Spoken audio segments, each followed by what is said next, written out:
Well, Kathleen and Karen and Chelsea, it's just wonderful to have you here. And I wish that we could have this conversation at a real coffee table, uh, chatting about your talks and taking a little bit of a deeper dive. But wonderful to have you in the studio.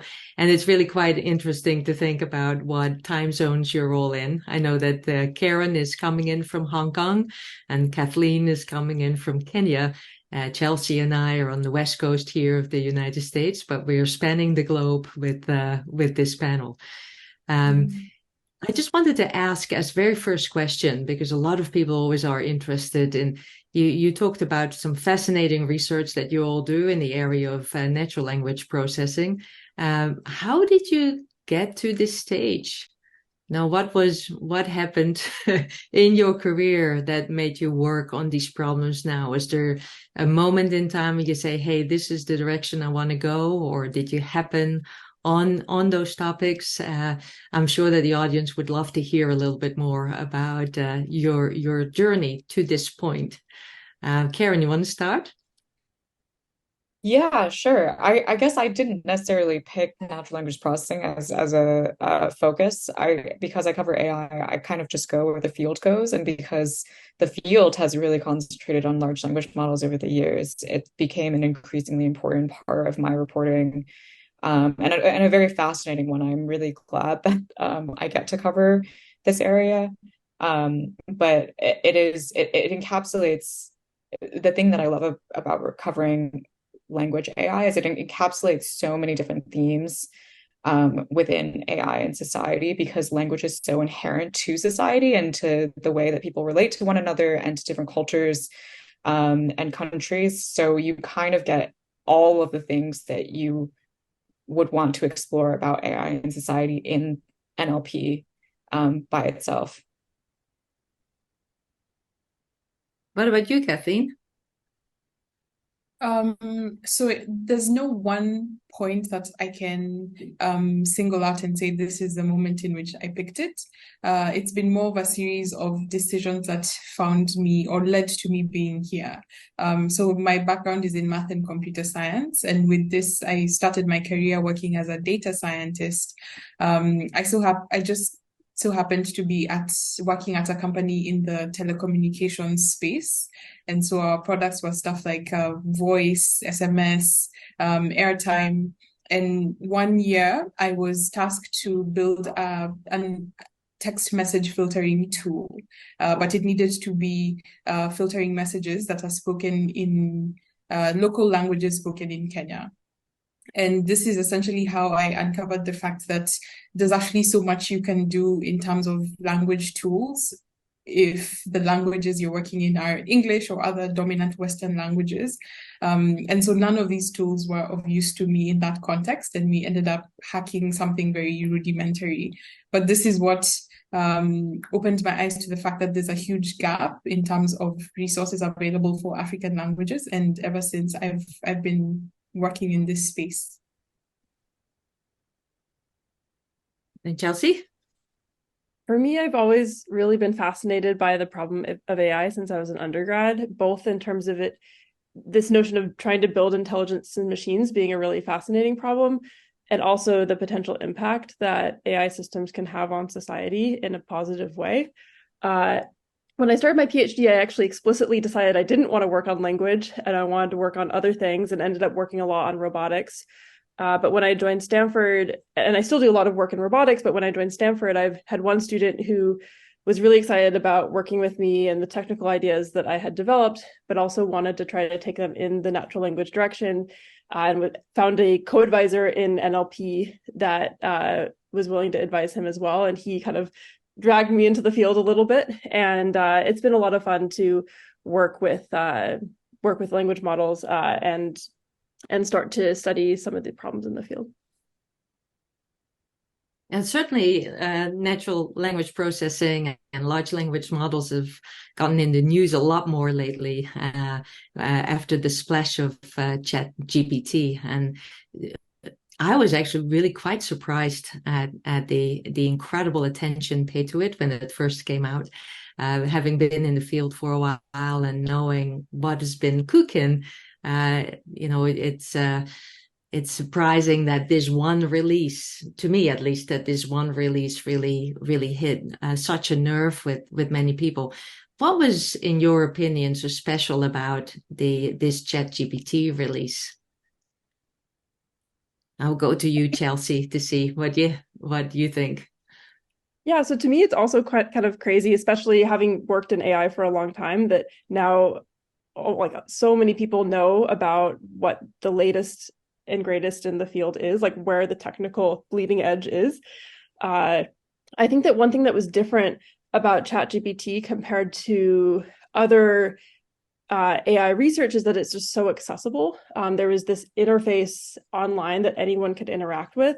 And that accessibility made it such that it was really easy for really anyone who could access a web browser to try it out and see and look at it. And a lot of AI research, you might need a GPU, or you might need to know how to code in order to start to interact with these technologies. Yeah, I totally agree with that. I think from the perspective of watching, like before when GPT-2 and GPT-3 came out, I was at MIT Technology Review, and then when ChatGPT came out, I was at the Journal, which is a much more mainstream publication. And when I first arrived at the Journal between GPT-3 and ChatGPT, editors still didn't know really what AI was. And then the moment that ChatGPT hit and they started seeing, the Journal's a business publication, so the moment every single reporter started seeing someone using ChatGPT in their vertical of coverage or in their company of coverage, it like got back to the editors, and the editors were like, oh my God, we need to learn this AI thing because every business is using it and we need to cover businesses where they are. And it was also initially a surprising, funny moment for me because I was like, but AI has been around and businesses have been using it for so long.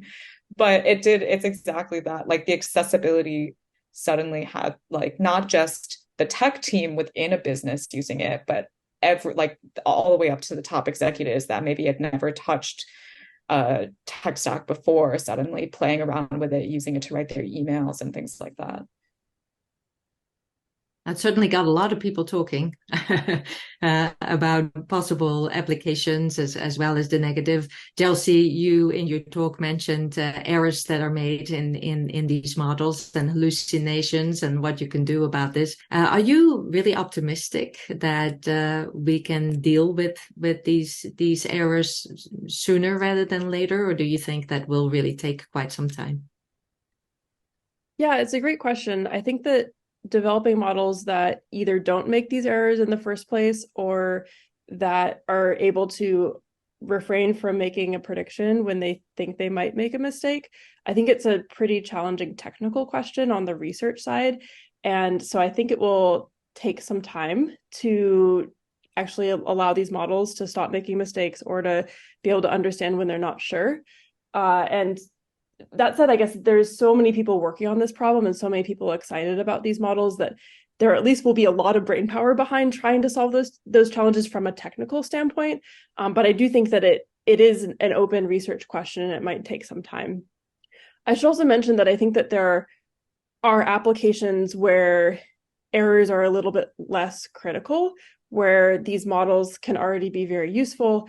For example, if the goal is to make an expert faster at what they do, for example, helping them write emails, helping them write code, then they can proofread that and check what's written such that if there was a mistake made, they can correct that mistake because they're going to be proofreading it and they are an expert. There are also scenarios like Google Translate, for example, that are powered by basically the same kind of technology where it's really useful to get the most common use cases right. That's also a place where it can still be useful even when it's making errors. But even then, the errors that it does make can be very damaging and can be rather problematic as well. So I think that it's a hard technical challenge. I think that it's a problem that we can solve, but I think that it'll take time for the community to solve it. So I'd like to jump in there and just say that I think that in a technical community, we are all very aware that making these models better has a lot of human in the loop still required. There's loads of people who are setting up all sorts of evaluation sets and asking ChatGPT, for example, questions to figure out what the gaps in its knowledge are, or where it gives biased or toxic output. And I think the thing I wish we could see more of is communicating to the general public that this is not a solved problem, because we started this conversation talking about the fact that the thing that made ChatGPT so different is the fact that literally everybody could have access to it. And I wonder if everybody has access to this background knowledge of the fact that, hey, there's so many people who are being paid to make it better, and it's not necessarily just an AI that is already all-knowing. Yeah, I to add to that point, I completely agree with that, Kathleen. That one of the things that I wish companies that were building these products did more, not just I wish that they communicated about it more, but also I wish they spent more time intentionally designing the user interfaces to communicate about it more. Like OpenAI has a line on the ChatGPT interface that says there may be errors, but that doesn't really tell you enough about what kind of errors, how frequently are they, how severe are they. Like there should be a lot more design intent embedded within the interface that immediately intuitively helps a user understand when they can use it, when they can't use it. And that in and of itself would be, I think, a really effective way to communicate to the public how these technologies should be used.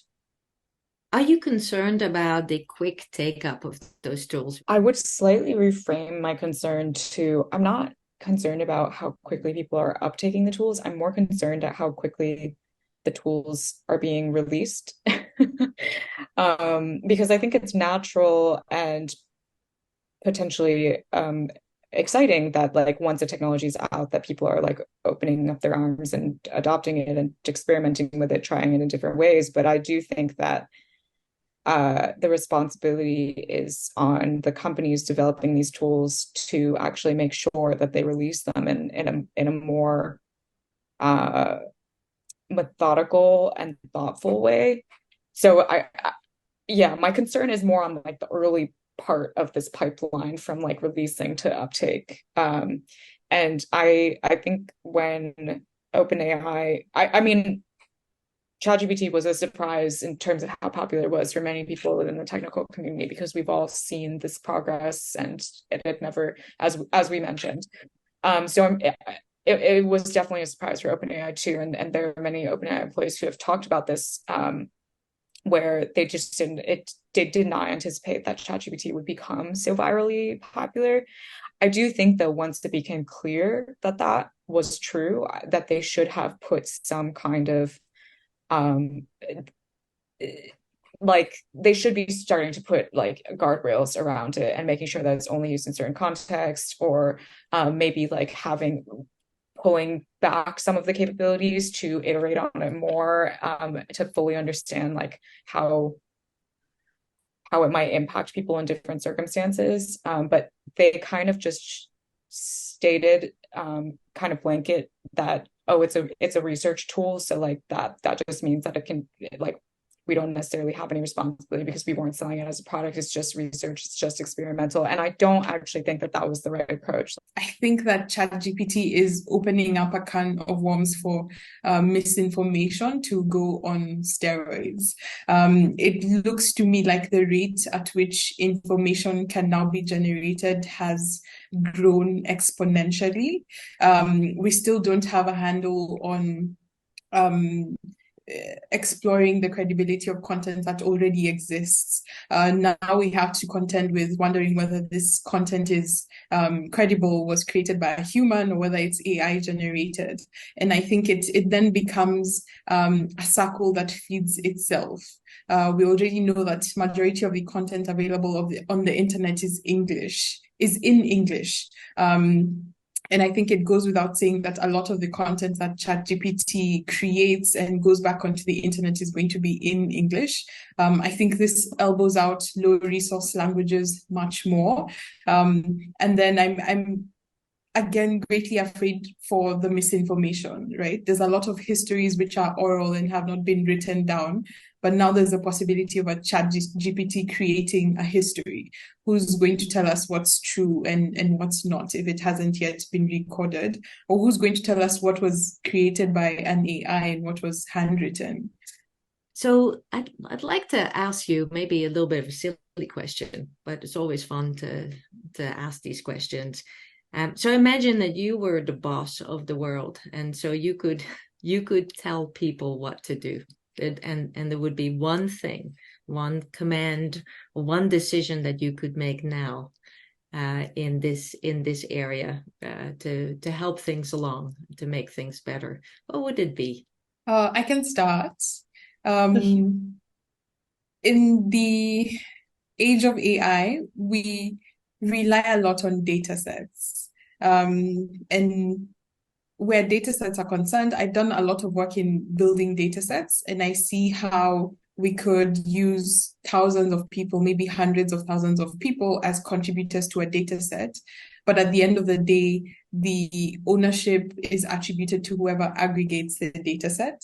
So I think I'm leaning more towards regulation. I'd like to see a change in how we articulate ownership of data sets.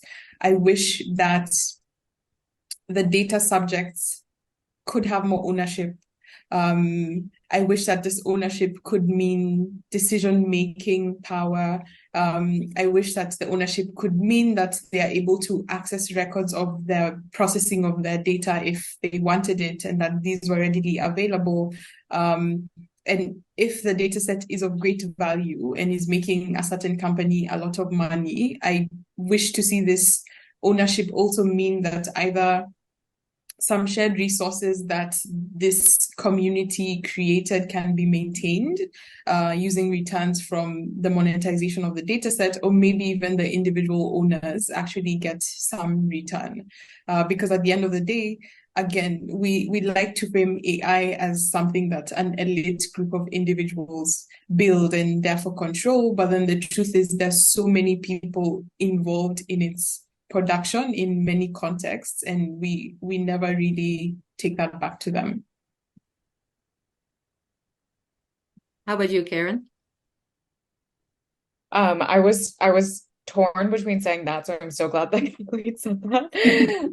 And strengthening labor laws globally, because so much of the conversation of like the impact of AI on society has to intersects with labor, both like the labor that goes into building these systems and the way that it's so easy for the workers, not the AI researchers, but the workers that I talked about in my talk, like the workers in Kenya, to be exploited. But also, once you have these technologies that can in theory, replace large swaths of jobs. There's just, I mean, we're seeing the huge protests now in Hollywood where workers feel really squeezed at the bottom of the industry because executives at the top are wondering, can we automate away certain people, or can we pay them less because we don't need their services as much, or what they're offering isn't as unique as like this cheap tool that we get from OpenAI. So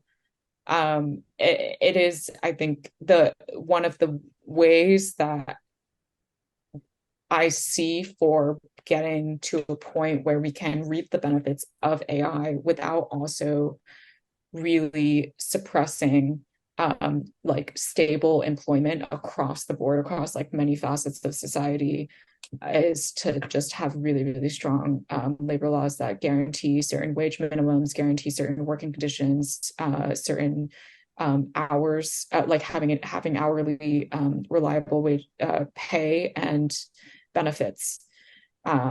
Yeah, so that is the thing that I would do, in addition to everything that Kathleen said. Well, Karen and Kathleen and Chelsea, it was just really wonderful to have a little bit more time to talk to you after your presentations and take a deeper dive. Thanks very much.